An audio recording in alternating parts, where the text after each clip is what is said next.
Everything you've been told about death is wrong. It's not an ending, not a void, not a mystery left to faith or speculation.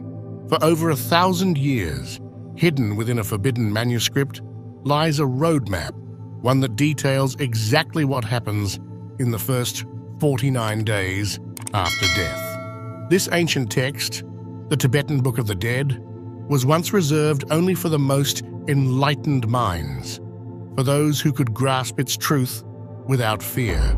It reveals that the moment of death is not the final breath, it's the beginning of a test that determines whether you break free from the cycle of life and death or fall back into reincarnation, blind and unprepared. Most people fail, not because they are weak, but because they are unaware. They don't recognize what's happening. They don't see the illusions. They don't realize that everything they feel, see, and hear after death is a projection of their own mind. And by the time they do, it's too late. If this manuscript is true, then the first moments after death are more important than the entire life you've just lived. And it all begins with one crucial moment, the moment you leave your body behind. The moment you die, reality doesn't stop. You don't simply disappear. Instead, something else takes over, something ancient texts have described for over 1,000 years. You will feel weightless, detached, as if waking from a dream. There will be no more heartbeat, no more breath, yet you will still be aware. You will know that something has changed, but your mind will struggle to accept it. If you've ever had an out-of-body experience, this moment will feel eerily familiar, except this time, there's no coming back. And then it happens.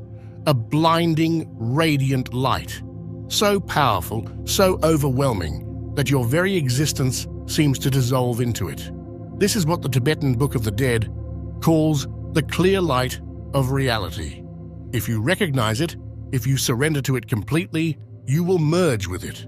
You will transcend the cycle of birth and death, achieving instant enlightenment, escaping reincarnation forever.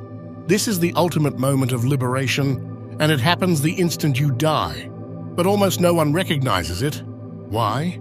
Because we are conditioned to fear the unknown. The soul panics, clings to its memories, its identity, its unfinished desires. Instead of embracing the light, it recoils. And the moment fear takes over, the illusions begin. You will start to hear sounds, whispers, echoes of voices that feel familiar but distorted, as if calling from behind a veil. The world around you will shift, and instead of light, you will begin to see forms, patterns, shadows, glimpses of what seem to be people or places you once knew. But none of it is real, not yet.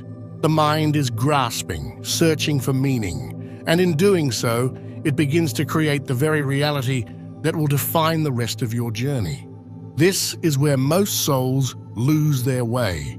Instead of recognizing death as an opportunity for liberation, they fall into confusion. They seek comfort in familiarity, and the mind obliges, projecting the world they once knew, recreating familiar sights, faces, and voices. Some even see religious figures they worshipped in life, not realizing that these too are only manifestations of their own subconscious beliefs. If they knew the truth, that none of it is real, that they are being tested, they could let go. But instead, they follow these visions deeper into the bardo, the intermediate state between death and rebirth. The first few moments after death are the most important. The Tibetan Book of the Dead teaches that awareness is the key, that those who have prepared for this moment can pass through the illusions and break free.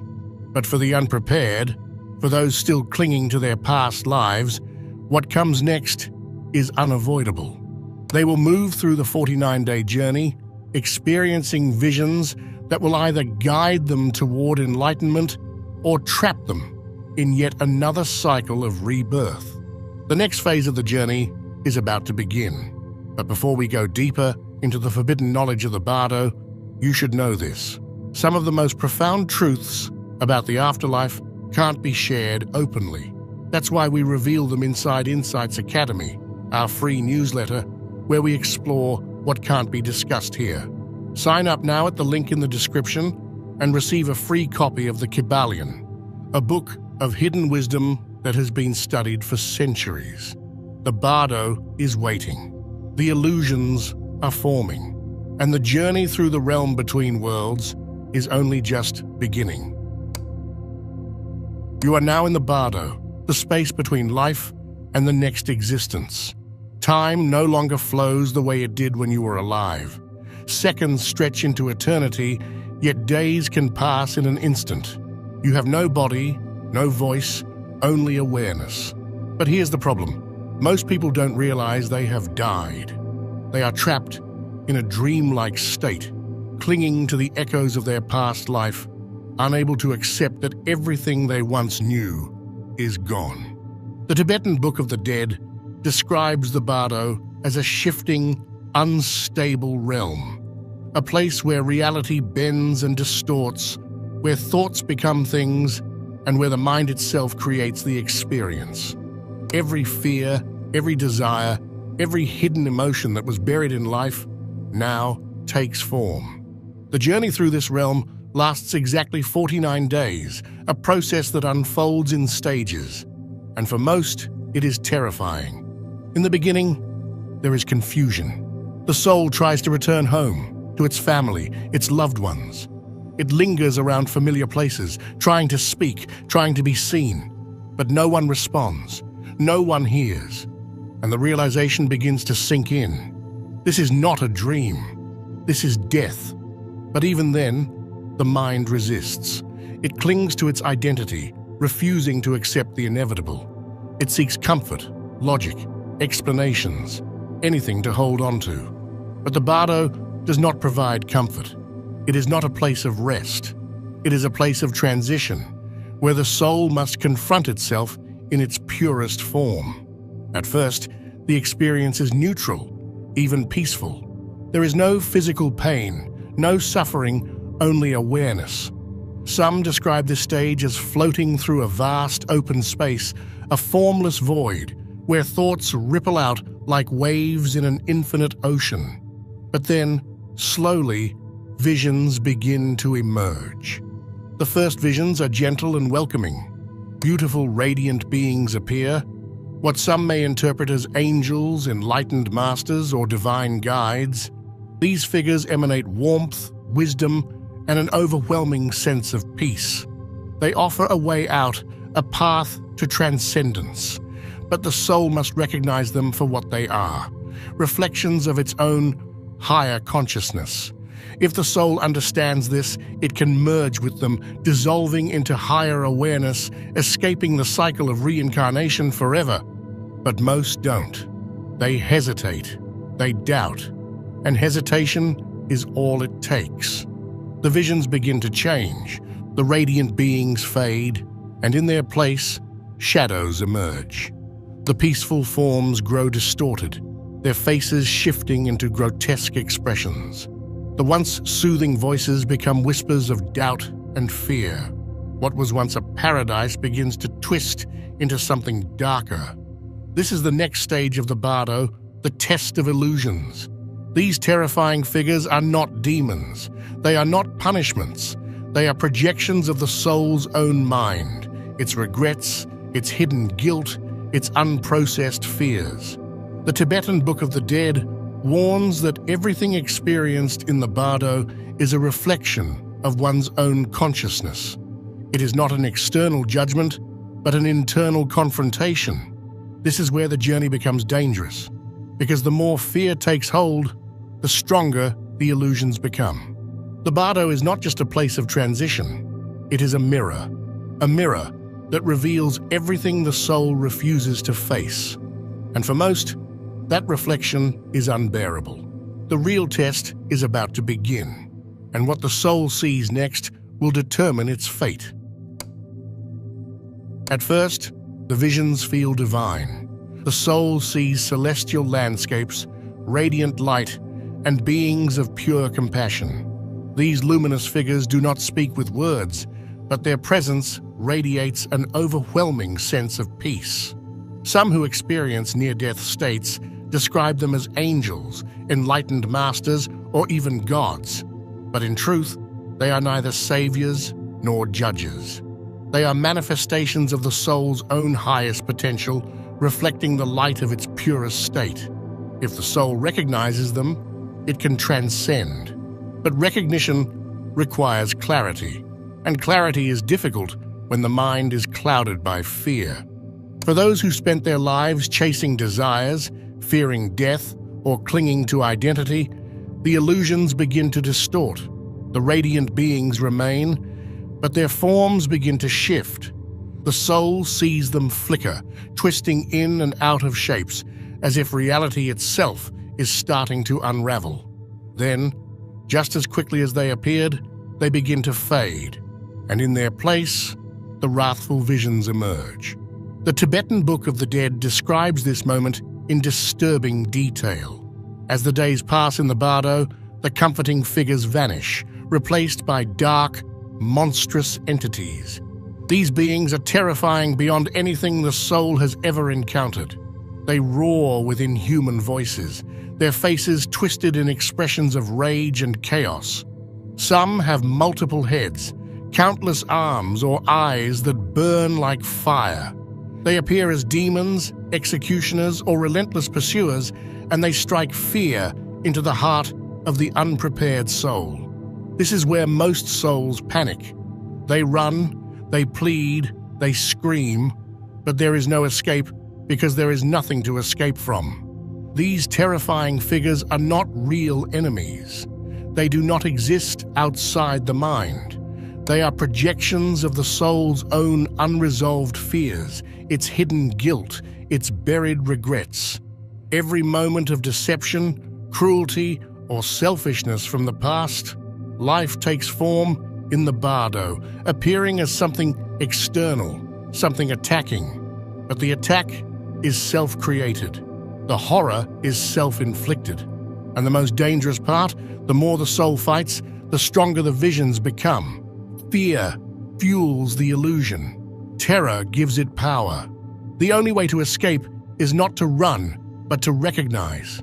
Those who realize the truth, who understand that these entities are nothing more than shadows of the mind, watch them dissolve instantly, like mist burned away by the sun. The illusions vanish the moment the soul stops believing in them. But almost no one understands this in time. They see only the nightmare, not the lesson hidden within it. This is the second major test of the afterlife. The first was recognizing the clear light, a test of awareness. The second is recognizing the illusions of fear, a test of self-mastery. Those who fail this test are dragged further into the bardo, descending deeper into the cycle of karma, unable to break free. For the majority, the terror lasts weeks. The Book of the Dead states that by the third or fourth week, the soul reaches its next challenge, a full review of its past life. And this time, there is nowhere to hide. There is no judge, no divine courtroom, no higher being deciding your fate. What happens next is far more profound and far more terrifying. The Tibetan Book of the Dead describes it as the Great Mirror, a moment when the soul is forced to confront the full weight of its existence. At first, it seems like nothing is happening. The wrathful illusions begin to fade, and for a moment, the soul feels as though it has escaped. But then, a new experience takes hold, one more vivid, more intense than anything before. It is not a vision. It is not a dream. It is reliving. The soul is pulled backward through time, through every action, every thought, every emotion it ever created. But this is not memory. It is full immersion. The soul does not just remember what it did in life. It experiences it all over again. Every moment of kindness, every act of cruelty, every decision made in secret is now felt completely, not only from its own perspective, but from the perspective of everyone it ever affected. If you caused pain, you will feel that pain. If you brought joy, you will feel that joy. But there is no filter, no way to justify or excuse past choices. Everything is raw, immediate, and undeniable. This is not punishment. It is the truth. The soul is not being judged by some external force. It is judging itself. The Tibetan texts explain that for most, this experience is agonizing. We spend our lives avoiding responsibility for our actions, justifying our mistakes, burying our guilt. But in death, there is no place to hide. You do not get to explain why you acted the way you did. You do not get to argue, deflect, or reason your way out of it. You only get to feel. For some, this experience is blissful. Those who lived with compassion, honesty, and wisdom are flooded with peace, as every positive action returns to them like waves of light. But for others, it is a torment beyond anything they could have imagined. Not because they are being punished, but because the weight of their own actions crashes down upon them. This is the reckoning, and it is unavoidable. But here's where it gets even more shocking. According to the Tibetan teachings, this life review does not just affect the past, it also determines the future. By the time the soul has relived its entire existence, it is no longer neutral. It is deeply conditioned by the emotions it has just re-experienced. If the soul emerges from this review filled with guilt, regret, or attachment, it will be drawn back into the cycle of reincarnation. The heavier the burden, the lower the realm it will return to. Some are reborn into suffering, into poverty, into struggle, not because of external judgment, but because their own mind state pulls them toward it. The soul is choosing, without realizing it. This is why the life review is not just a reflection, it is a test to see if the soul can let go, if it can accept its past without attachment, if it can release the burden of regret, of fear, of unfinished desires. Those who pass the test move toward liberation. Those who fail are pulled back into another life, another body, another cycle of struggle. This is why spiritual traditions emphasize preparing for death long before it arrives. Because when the moment comes, when the great mirror is placed in front of you, what you see is no longer within your control. It has already been written by the life you lived. And by the 4th or 5th week in the bardo, the final test begins. The soul now faces its ultimate choice, to break free or be reborn. The bardo is almost over. The illusions have played their tricks. The soul has faced its past, relived every joy, every sorrow, every hidden thought that shaped its existence. Now, after weeks of drifting through the in-between, the moment of decision arrives. This is the final test, the one that determines everything. In the Tibetan Book of the Dead, this stage is described as the most crucial and most difficult moment of all. The soul now stands at a crossroads. It must make a choice, either recognize the illusions and break free forever, or give in to its desires and fall back into the cycle of reincarnation. But here's the problem. Most don't realize they are making a choice. By this point, the illusions have become so overwhelming, so convincing, that the soul barely remembers it is in the bardo at all. The visions now take on a new form, one that feels different from everything before. They are no longer terrifying deities or fragmented hallucinations. Instead, they become familiar, comforting, even tempting. The Book of the Dead warns that in these final days, the soul will be offered a way out. But it is a trap. It sees visions of loved ones calling it back. Familiar places appear, drawing it in with warmth and nostalgia. The soul feels a deep longing, a pull towards something recognizable. These aren't just hallucinations. They are glimpses of the next life it is about to enter. The karmic forces have already begun shaping the next incarnation, weaving the conditions of the soul's return. If the soul clings to these visions, if it allows itself to be pulled in, it is instantly swept into a new body, a new life, another cycle of forgetting. Rebirth happens instantly. The process is automatic. The moment the soul latches onto a desire, a fear, or an attachment, it is pulled into a new womb, a new reality, with no memory of the choice it just made. The Book of the Dead describes this as falling into unconsciousness, a moment of deep forgetfulness, where the past life dissolves and a new one begins. It is as if waking from a dream, with no recollection of where it just came from. And so the cycle begins again: birth, suffering, death, and another return to the bardo. But for the few who are prepared, the final test is different. Those who understand what is happening see through the illusion. They recognize the visions as mere projections, tricks of the mind designed to keep them trapped. They do not cling to the comfort of past attachments, nor do they recoil in fear. They remain still, aware, detached. And in that moment, something incredible happens. The illusions collapse. The karmic forces lose their grip. The pull toward rebirth fades. And the soul, free from attachment, free from fear, transcends the cycle completely. This is what the Tibetan masters call liberation. It is not a place, not a heaven, not an afterlife in the way most people think of it. It is simply awakening to what was always there, a state beyond illusion, beyond duality, beyond suffering.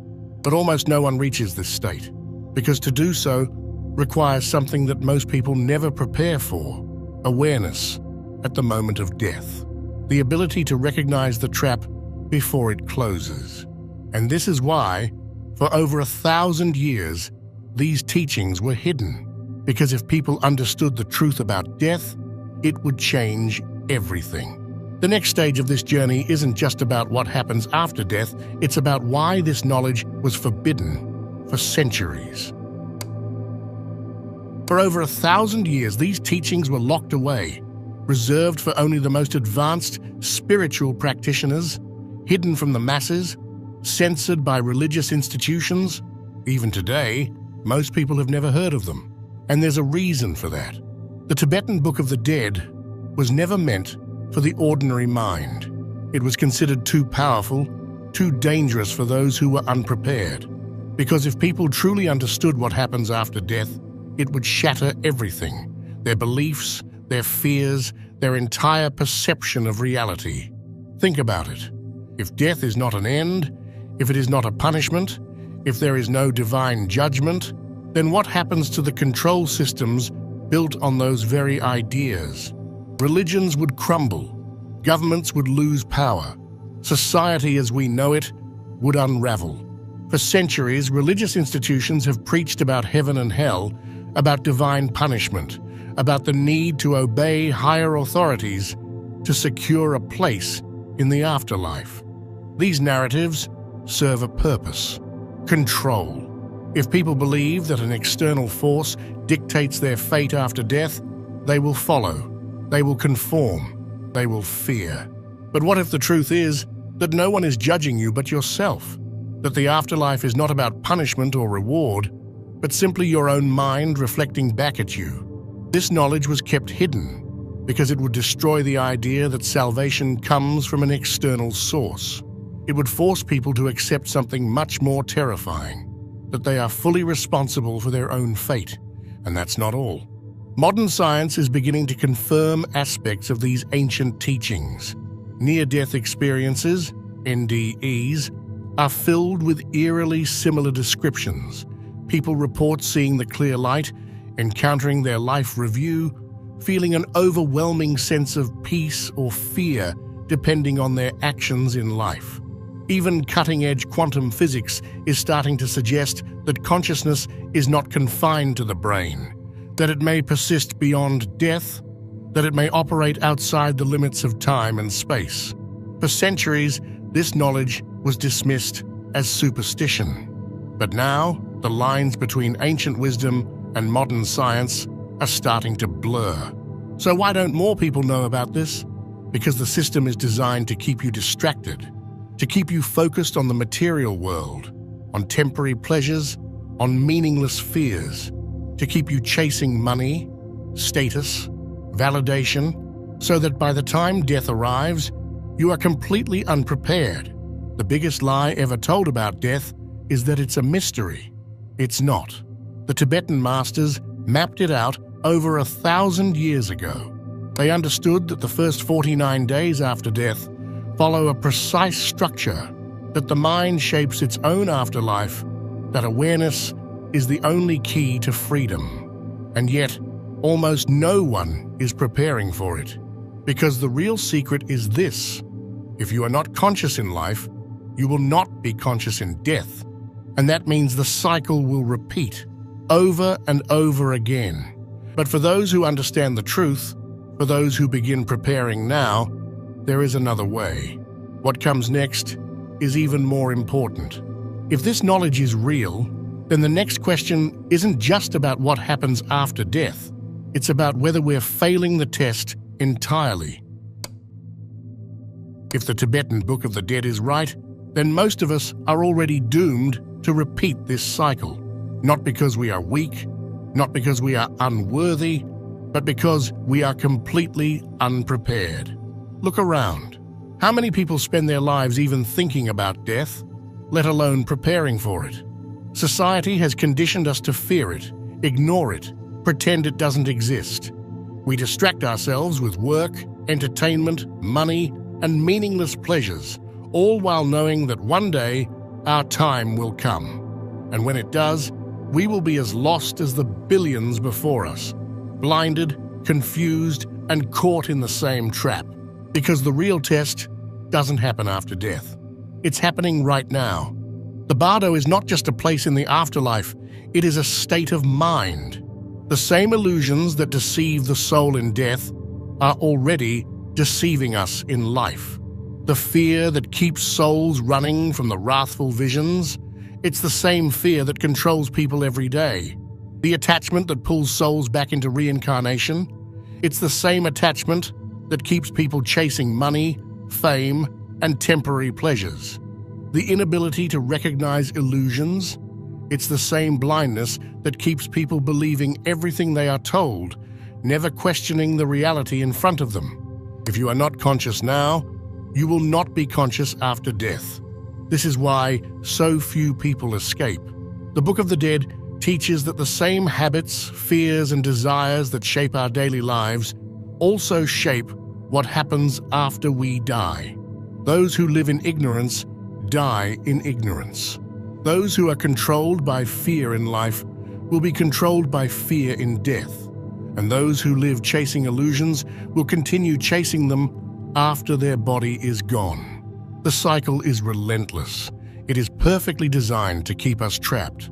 And the worst part? We are doing it to ourselves. But here's the truth most will never understand. The cycle is not unbreakable. The Tibetan masters left behind these teachings for a reason, so that the few who are ready can wake up. And the first step is to see reality for what it really is. Most people will continue living the way they always have. They will tell themselves they have time, that they will think about death later, that right now there are more important things to focus on. And then, in an instant, their life will be over. And they will enter the bardo just as lost, just as confused as every soul before them. But for those who wake up now, who begin to break the cycle before it's too late, everything changes. Because preparation does not happen after death. It happens while you are still here. And that preparation is not about religion or dogma or rituals. It is about awareness, about seeing the illusions for what they are, about breaking free from the fears, the desires, the false identities that keep us trapped, not just in this life, but in the next.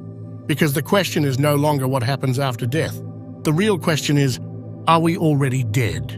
Most will move on and forget what they've just learned. They'll return to their distractions, their routines, their programmed existence.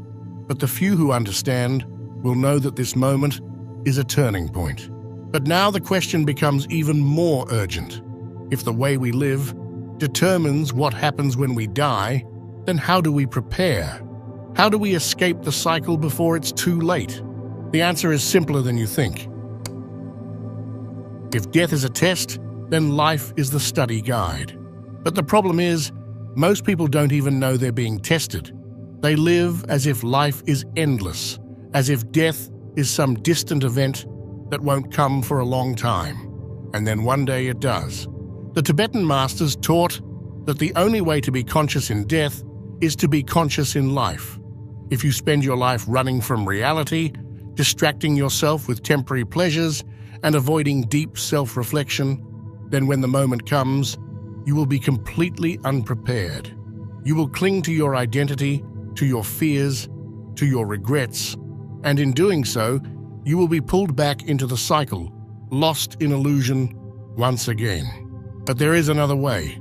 The first step to preparing for death is detachment, not in the sense of rejecting life, but in the sense of not being controlled by it. Most people are enslaved by their desires. They chase money, validation, status, relationships, thinking these things will bring happiness. But in the bardo, none of it matters.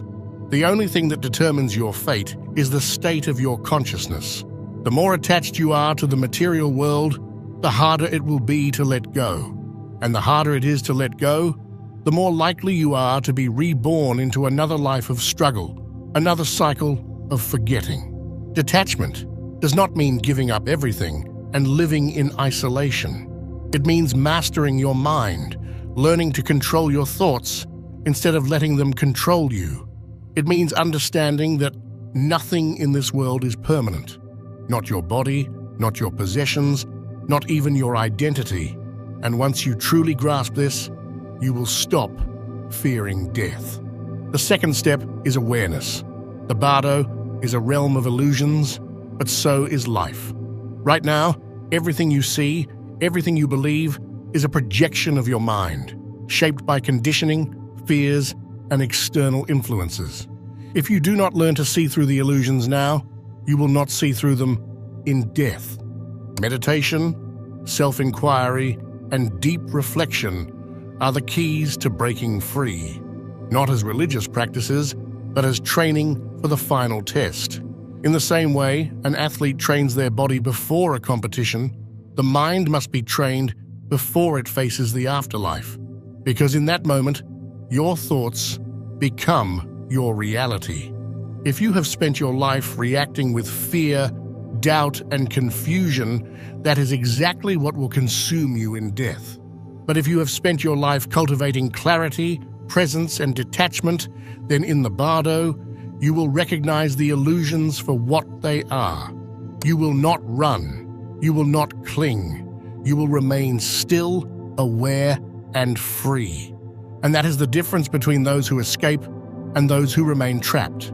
The third and final step is acceptance. Death is not something to be feared, nor is it something to avoid thinking about. It is the most important moment of your existence, the moment when everything is revealed. If you live in fear of it, you will be ruled by fear in the afterlife. But if you embrace it as the natural transition that it is, you will approach it with peace instead of panic. The ancient masters spent their lives preparing for this moment, not because they were obsessed with death, but because they understood that life and death are the same thing. One cannot be mastered without the other, and that is why modern society keeps people distracted, because a world full of people who do not fear death is a world full of people who cannot be controlled. If you understand this, then you are already different from most. You are already waking up, but there is still one more truth you must know, because everything we have discussed, everything about the bardo, about illusions, about breaking free, is meaningless unless you know this final secret. Most people will never prepare for death. They will live their lives blindly, consumed by distractions, chasing illusions, fearing what they do not understand. And when the moment comes, they will be thrown into the bardo, confused, lost, and unprepared, just as they were in life. But here's the final truth. Death does not change you. It only reveals you. The Tibetan Book of the Dead does not describe an afterlife in the way most people think. It does not promise a paradise for the good or a hell for the wicked. It does not place judgment on anyone, because the bardo is not an external place. It is the mirror of your own consciousness. Everything you will experience after death, the clear light, the peaceful deities, the terrifying illusions, the life review, and the pull toward reincarnation, is nothing but a reflection of the mind you carried in life. If you lived in fear, you will die in fear.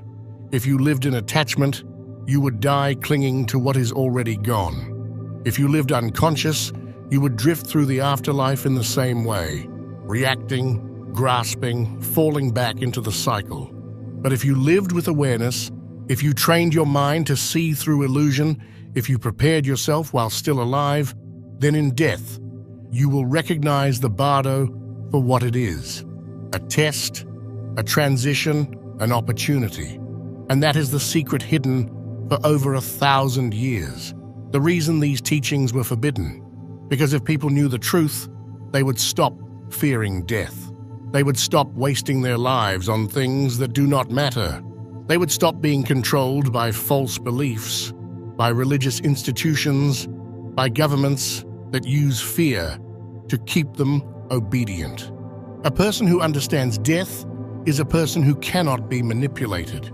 Because once you see the truth, once you understand that this life is only preparation for the next, everything changes. The way you think changes. The way you act changes. You no longer chase temporary pleasures or meaningless distractions. You no longer fear loss because you know nothing was ever yours to begin with. You no longer cling to identity because you realize it was never real. And when the moment comes, when you take your last breath and cross the threshold, you will not panic. You will not grasp. You will not be pulled back into the cycle of forgetting. You will simply be aware. And in that awareness, you will have a choice, a real choice, to break free or to return. Most will never reach this point. They will move on from this video, return to their routines, forget everything they have just learned. And when the moment comes, they will be unprepared. But you don't have to be. If you've made it this far, then you are already different from most. You are already seeking. And that is why we go even deeper inside Insights Academy, where we reveal the knowledge that cannot be shared here. Join now at the link in the description and receive a free copy of the Kybalion, because the mind is the only thing that determines what happens next. But everything you've just learned is useless unless you understand this final truth, a truth that has been hidden in secret government documents, a truth that reveals exactly what happens after death in ways even the Tibetan Book of the Dead could not describe. Click on the video you see right here to discover what they never wanted you to know. If this video resonated with you, let us know by commenting, "I understood it,"